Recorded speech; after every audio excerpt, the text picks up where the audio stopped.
कि कितनी बार आपको मार्शल्स ने बाहर निकाला? दुनिया में शायद आज तक कभी ऐसा किसी सदन में नहीं हुआ होगा कि नेता विपक्ष को इतनी बार मार्शलों से बाहर निकाला जाए। ये केजरीवाल जी खुद निकालते हैं या आपने मार्शल सेट कर रखे हैं? नहीं, ये तो केजरीवाल जी बताएंगे। आपने कहा आपका परिवार जो है एक व्यापारिक परिवार था, राजनीति में आए, व्यापार की नजर से आए या सेवा की नजर से आए? मैंने कहा मैं तो जुनून में आया था।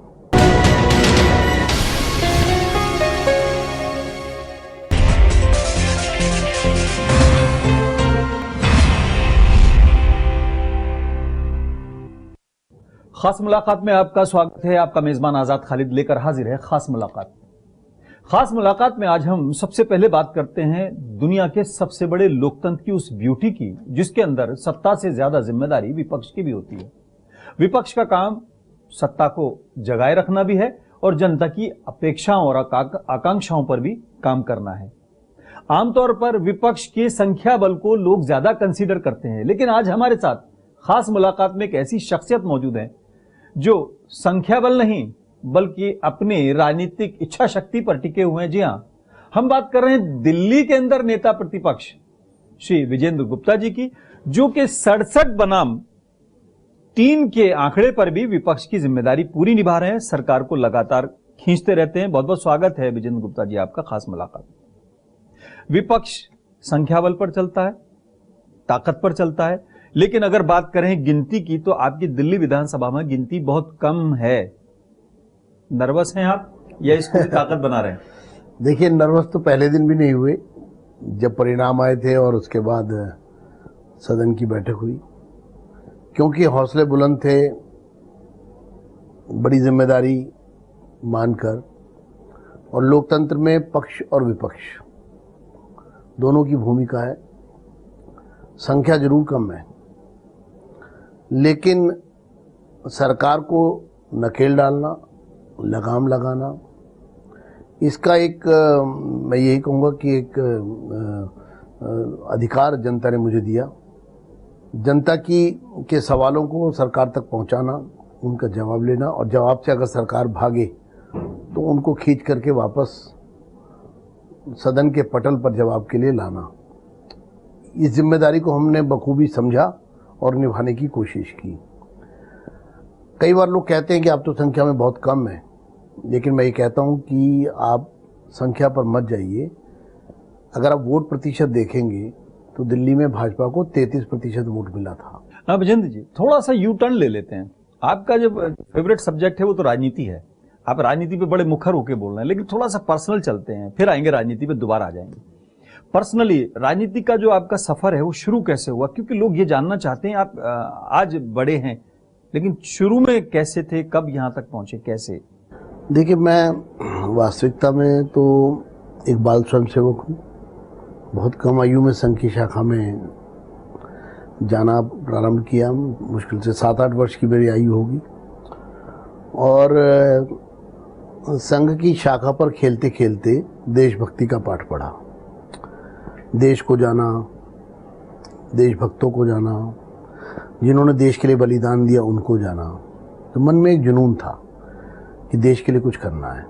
और जैसे ही स्कूल से बाहर आया और कॉलेज की दहलीज पर कदम रखा तो मानो पंख लग गए।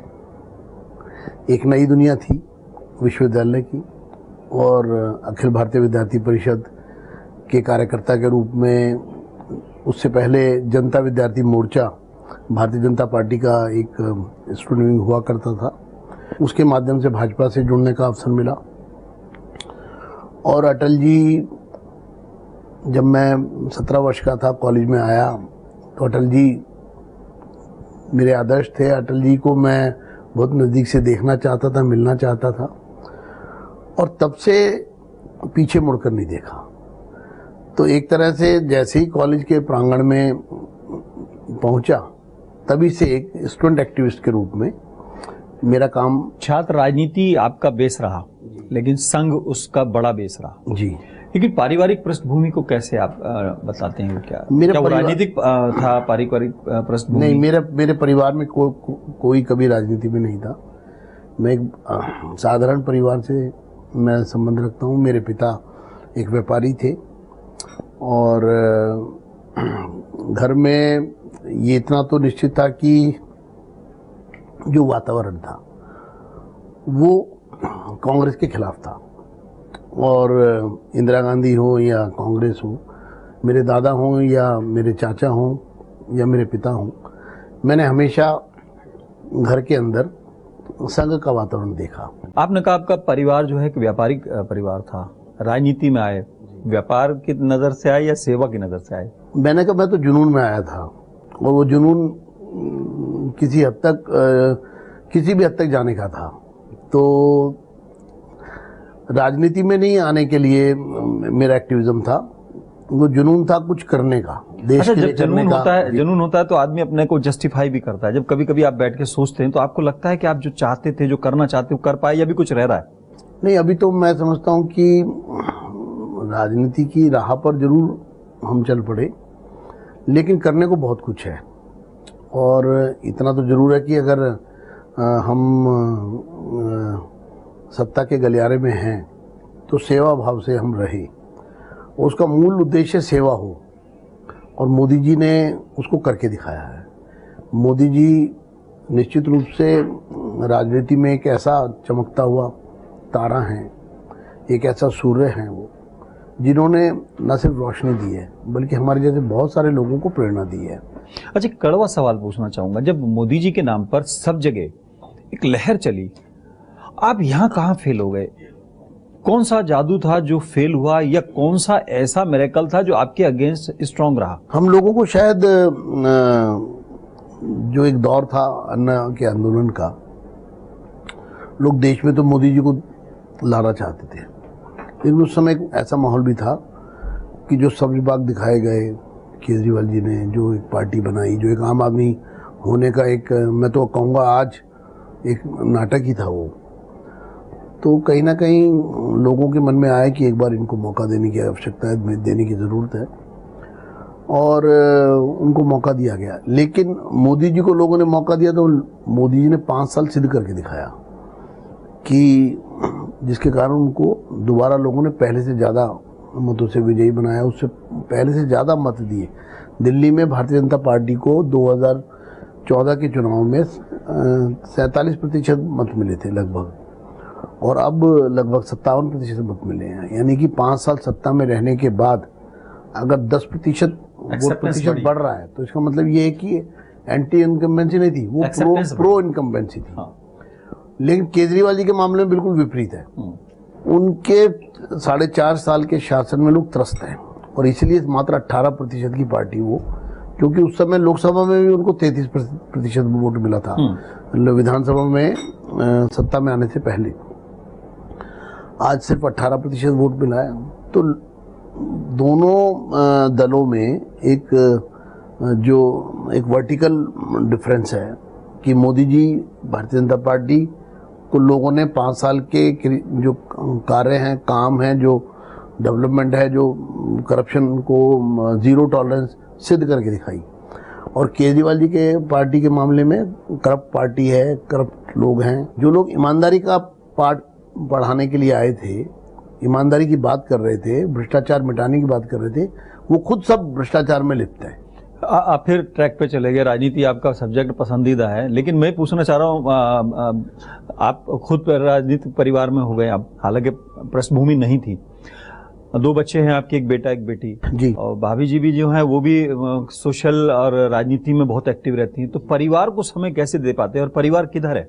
नहीं, ये बात तो ठीक है कि परिवार को जितना समय मुझे देना चाहिए था, उतना मैंने न्याय नहीं किया अपनी ज़िंदगी में।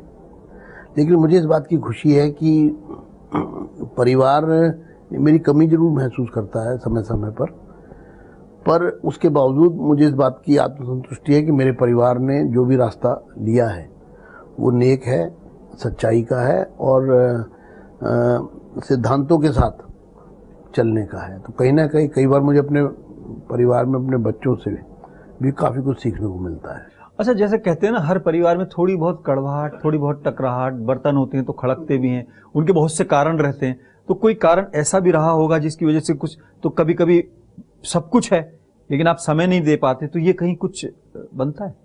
नहीं, इसमें देखिए जो मेरी श्रीमती हैं वो एक प्रोफेशनल सोशल वर्कर हैं, एक्टिविस्ट हैं, वो एक सोशल एक्टिविस्ट भी हैं और बहुत क्रिएटिविटी के साथ एक इंडिपेंडेंट एंटिटी हैं वो। तो जब बात आती है कि महिलाओं को उनके अधिकार मिलने चाहिए या महिलाओं को भी मौका मिलना चाहिए, तो मैं हमेशा उस मत का रहा हूँ। मतलब मत में आप इसलिए चले जाते हो प्रदर्शन आपके खिलाफ ना करें?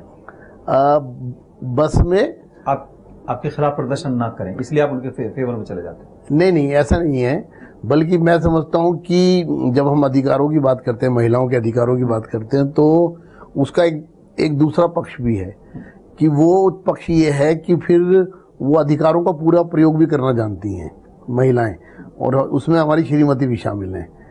तो वो कई बार वो परिस्थिति झेलनी पड़ती है, भारी पड़ जाती है। वो भारी पड़ जाती है जब वो कहते हैं ना कि महिलाओं को भी आज़ादी होनी चाहिए, महिलाएं भी अपने दृष्टिकोण से चल सके, महिलाएं भी, तो लोग भाषण देते हैं, लेकिन मैंने भाषण नहीं देता, मैंने उसको महसूस किया घर में, लेकिन उसका मुझे नुकसान भी होता है व्यक्तिगत रूप से, एक पति के रूप में, एक पिता के रूप में।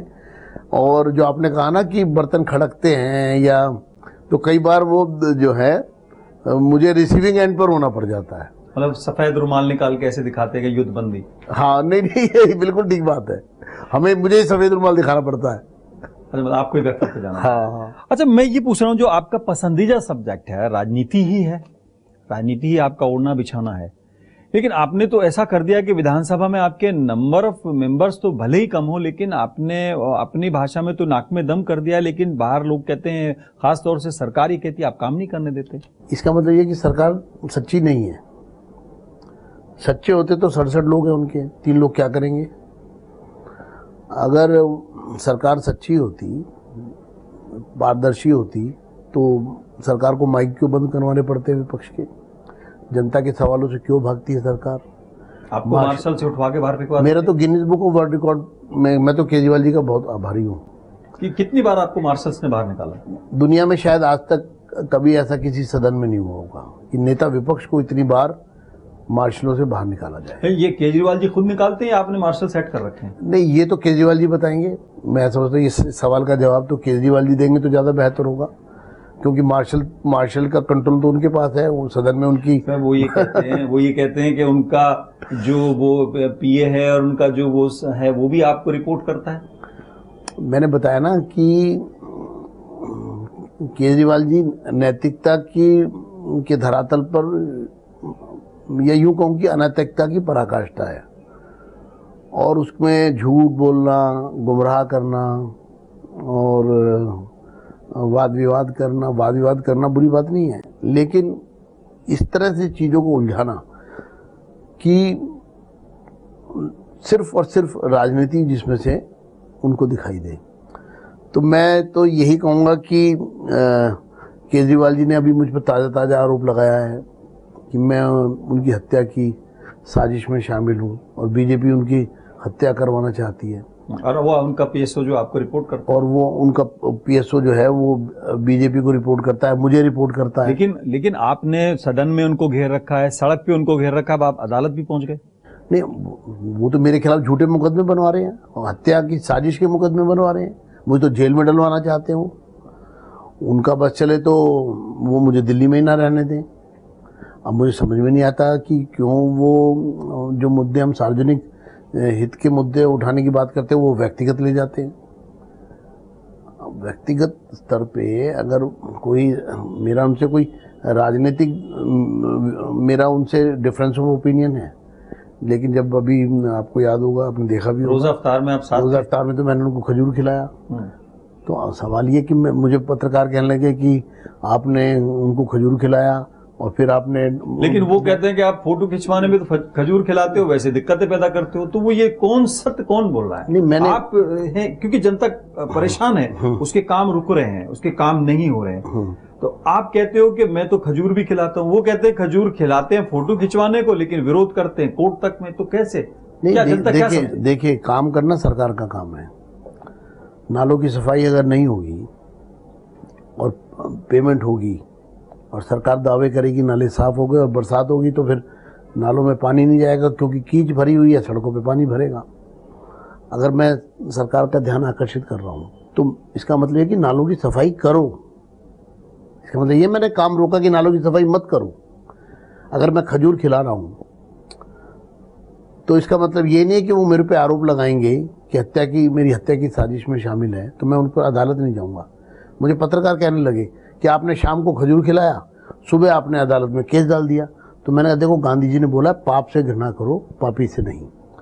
मैं खजूर खिलाया, मैंने एक कार्यक्रम में जब मीडिया ने कहा कि इनको खजूर खिला दो, तो मेरी व्यक्तिगत कोई लड़ाई नहीं, केजरीवाल जी व्यक्तिगत लड़ाई कर रहे हैं मुझसे, मेरी उनसे व्यक्तिगत लड़ाई नहीं है, लेकिन मैं उनसे सहमत नहीं हूँ। उनके द्वारा किए जा रहे गलत कामों से मैं सहमत नहीं हूँ, उनकी कार्यप्रणाली से मैं सहमत नहीं हूँ। उन्होंने 5 साल दिल्ली को पीछे किया है, दिल्ली के विकास को रोका है। जी, हम जनता के मुद्दों पर बात कर रहे हैं। हमारे साथ दिल्ली के नेता प्रतिपक्ष विजेंद्र गुप्ता जी मौजूद हैं। दिल्ली की जनता कहां जाए, सत्ता काम कर रही है या नहीं कर रही है, उस पर नजर रखने के लिए विपक्ष मौजूद है। विपक्ष कितनी नजर रख रहा है ये जनता खुद तय करेगी। एक छोटा सा ब्रेक लेते हैं, आप कहीं जाइएगा नहीं, बहुत जल्द हाजिर होते हैं।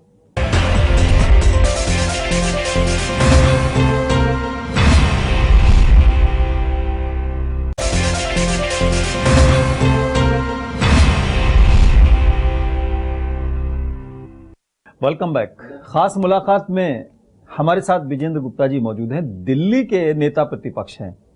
दिल्ली की जनता को बहुत उम्मीदें हैं, लेकिन काम कितना हो रहा है ये पूरा देश देख रहा है, खासतौर से दिल्ली की जनता तो देख ही रही है। विजेंद्र जी, जनता परेशान है, ये सच्चाई है। फेडरल सिस्टम कैसा है ये आप भी जानते हैं, वो भी जानते हैं जो सत्ता में बैठे हैं, और वो भी जानते हैं जो पहले वादा करते थे। आपने भी वादा किया कि पूर्ण राज्य बनाएंगे, आपके तो मैनिफेस्टो में भी था, लेकिन एमसीडी आपके पास है, केंद्र आपके पास है, राज्य केजरीवाल जी के पास है। इन तीनों का समन्वय कैसे बने, इस पे कोई काम हुआ या सिर्फ हंगामा करना ही मकसद है आपका? नहीं, मैं तो यही कहूँगा कि दिल्ली की जनता से कि आपने देश मोदी जी को दिया है, एक बार दिल्ली मोदी जी को दे के देखो, बीजेपी को दे के देखो। केंद्र में भारतीय जनता पार्टी है और राज्य में केजरीवाल जी हैं, और 4.5 साल से एक ही गाना गा रहे हैं, मुझे काम नहीं करने दिया। मोदी जी के बारे में अपशब्द कहते हैं, केंद्र के बारे में अपशब्द कहते हैं। तो भाई जब 4.5 साल से आप ये कह रहे हैं तो क्या लोगों को परफॉर्मेंस, यानी आपको लगता है कि जनता के पास इसके अलावा कोई इलाज नहीं है कि मोदी जी को ही नहीं? इसका कारण है कि क्या लोग 5 साल फिर यही सुने कि मुझे काम नहीं करने दिया, मैं काम कैसे करूं? मैं तो मास्टर जो है, जनता मास्टर है, एम्प्लॉयर है, वो काम चाहती है। आप ये देखिए कि आप किसी को नौकरी पे रखते हैं और उसको कोई काम बताते हैं या उसको जो काम करना चाहिए आपका, और वो काम ना करके आपको सिर्फ बहाने सुनाए, तो आप क्या कहेंगे? आप नहीं करने दे रहे। मैं यही तो कह रहा हूँ ना कि वो आपने 4.5 पहले आपने वो जंग साहब लगा दिए थे उनके पीछे, वो कहते हैं वो बीजेपी की तरफ से, लेकिन अब तो नहीं कह रहे वो ये कि मुझे केंद्र का हमने, अब तो प्रधानमंत्री जी को मिलके आए हैं और कह रहे हैं कि अब हम केंद्र के साथ मिलके काम करेंगे, हम मिलके विकास करेंगे। अब तो केजरीवाल जी के मुंह से आप पिछले 2-3 महीने से, 4 महीने से सुना ही नहीं आपने कि मेरी फाइल रोक ली। लेकिन सर एमसीडी आपके पास है जी, केंद्र आपके पास है, वो जो आपके 7 सांसद आपके हैं, तो कैसे बाइफरकेट करें, काम को कैसे बांटें और कैसे जिम्मेदारी तय? देखिए, सीधा सा बात है, पूर्ण राज्य के दर्जे की जो आपने बात की, कहीं आपको ये ना लगे मैं किसी आपके सवाल को स्किप कर रहा हूँ। ये बात निश्चित है कि ये एक विषय है जिस पर चर्चा होनी चाहिए, और पहले भी बहुत चर्चाएं हुई और बहुत सारे बदलाव भी आए। 99 दिल्ली में था, 1990 में आपने लोकसभा में भी रखा। नहीं, बिल्कुल हम लोगों ने लड़ाई को लड़ा और इसीलिए दिल्ली में असेंबली आई। इससे पहले दिल्ली में 1990 तक दिल्ली में असेंबली नहीं थी, मेट्रोपॉलिटन काउंसिल थी। और जो अमेंडमेंट हुए कॉन्स्टिट्यूशन में, 73rd 74th अमेंडमेंट जो हुए, उसमें भी दिल्ली में असेंबली को लाने के लिए एक पूरी कवायद हुई। दिल्ली में कैसी असेंबली हो सकती है, इस पर कवायद हुई। दिल्ली देश की राजधानी है, ये भी हमको ध्यान में रखना पड़ेगा। ये कैपिटल है कंट्री की, ये पूरे देश से जुड़ा हुआ है, दिल्ली जुड़ी हुई है। पूरी दिल्ली पर पूरा देश ये मानता है कि हमारी राजधानी है, और दुनिया भी जानती है कि दिल्ली देश की राजधानी है और दिल्ली में पूरे विश्व से भी लोग आते हैं, डिप्लोमेसी भी यहीं होती है, डिफेंस, देश की रक्षा हो, सरकार हो, पार्लियामेंट हो, सुप्रीम कोर्ट हो, सब कुछ यहीं है।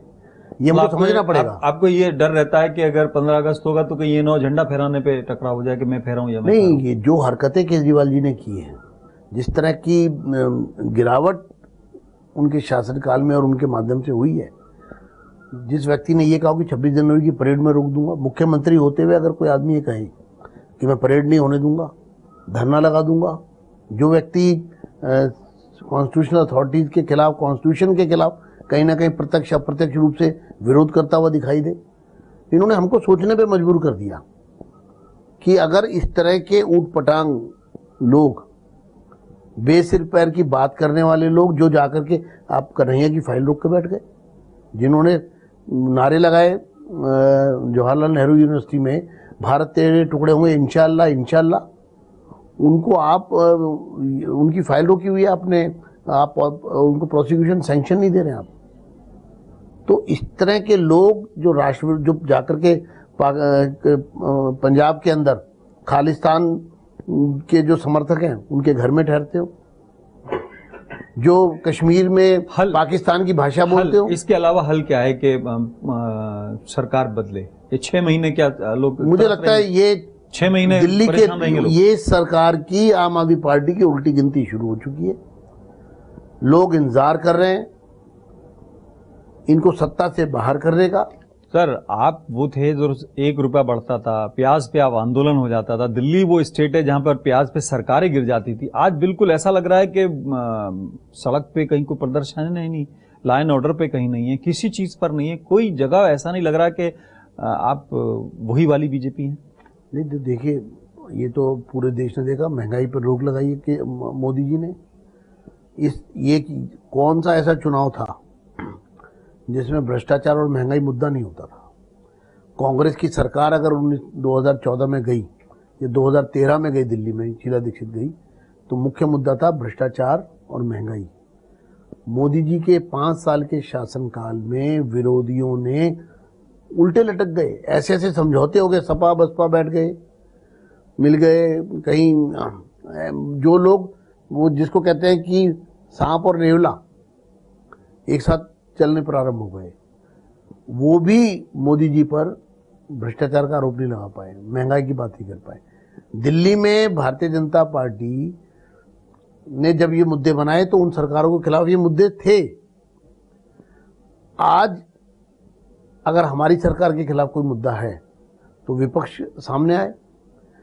जो केजरीवाल जी की सरकार है, जो उनके खिलाफ हमारे मुद्दे हैं, हम उनको लगातार उठा रहे हैं।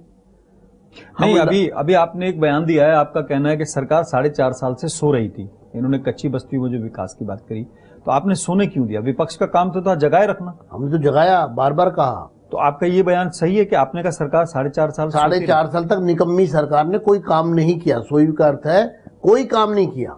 आपने जगाया? हमने बार बार जगाया। मैं आपके पास समय कम है, मेरे पास तो बहुत ज्यादा समय आपको बातें बताने के लिए, और चूंकि जो आपका शो है उसमें राजनीति उतना बड़ा स्थान नहीं रखती, लेकिन मुझे लगता है कि ये पहला शो ऐसा होगा जो सारा समय राजनीति में ही चला गया। मैंने भी कोशिश की कि राजनीति में कम समय जाए, लेकिन जा रहा है उधर, पर क्या करूं। वो जिसको कहते हैं ना कि केजरीवाल जी की पार्टी ने विलेन की भूमिका निभाई है सरकार में रहते हुए। दिल्ली के विकास को रोकने के लिए इन्होंने ऐसे ऐसे अड़चने लगाई हैं। इन्होंने रीजनल रैपिड ट्रांजिट सिस्टम रोक दिया। मेरठ दिल्ली से जो शटल सर्विस बन रही है, regional rapid transit system, metro का एक एक्सटेंशन कही है आप उसको, लेकिन उसकी एजेंसी दूसरी है भारत सरकार की। वो 82 किलोमीटर दिल्ली तक 60 मिनट में 15 जगह रुकेगी गाड़ी, और 5-5 मिनट में जाएंगी, 5-5 मिनट में आएंगी। अलवर से दिल्ली, पानीपत से दिल्ली, सराय कालेखा पे जंक्शन 3 साल से इन्होंने होने नहीं दिया। फेज 4 शुरू होने नहीं दिया। इन्होंने तो काम ही नहीं करने दिया और खुद भी काम नहीं किया। वो कहते हैं आपने नहीं करने दिया। तो फिर भैया, जब आपकी हमारी बनती नहीं है तो आप जाइए, हमें दे दीजिए एक मौका पूरा। या तो आप केंद्र में आप आ जाते, आप केंद्र में हमें तो दिल्ली में आप हमें दे दीजिए, लोगों का तो भला होगा। यानी अगर सरकार आपकी नहीं होगी तो आप काम भी नहीं करने देंगे? नहीं, हम देखिए, हम एक सकारात्मक विपक्ष हैं। हमने हमेशा कहा है कि आइए आगे बढ़कर मिलकर काम करते हैं, साथ काम करते हैं, एक साथ काम करते हैं। सरकारों के चरित्र अपने होते हैं, वो कोई राजनीतिक दल नहीं होते। आप राजनीतिक दल आपका अलग है, हमारा अलग है, वैचारिक मतभेद हैं। देश में 1 दर्जन सरकारें ऐसी हैं जो केंद्र में जो पार्टी है उसकी सरकार नहीं है। 1 दर्जन जगह पर ऐसी स्थिति भी रही है, लेकिन कहीं कोई विवाद नहीं है। ममता बनर्जी के साथ भी जो हमारे राजनीतिक मतभेद हैं, लेकिन कभी ऐसा नहीं हुआ कि केंद्र ने वेस्ट बंगाल की कोई ग्रांट रोक दी हो या उनके कोई काम रोक दिए हो। मोदी जी ने 32% से 42% सेंट्रल फाइनेंस कमीशन की जो रिकमेंडेशन थी उसके आधार पर हर राज्य का शेयर 32% से बढ़ाकर 42% किया। आप राजनीति में बड़ा खुल के बोलते हो। मैं चाह रहा था कि जनता को ये पता लगे कि जनता के लिए आप काम करते हो, लेकिन परिवार को समय कब देते हो। मैं फिर वहीं आ रहा था, लास्ट फिल्म में कब बच्चों के साथ देखी है? वाइफ पिक्चर तो मैं बहुत देखता हूँ, ये बात, और नाइट शो देखता हूँ, और उसका मुझे खामियाजी भुगतना पड़ता है कई बार, क्योंकि सुबह जल्दी उठना होता है और रात को अगर 2-3 बज गए तो फिर उसका असर पूरे दिन की कामकाज पे पड़ता है।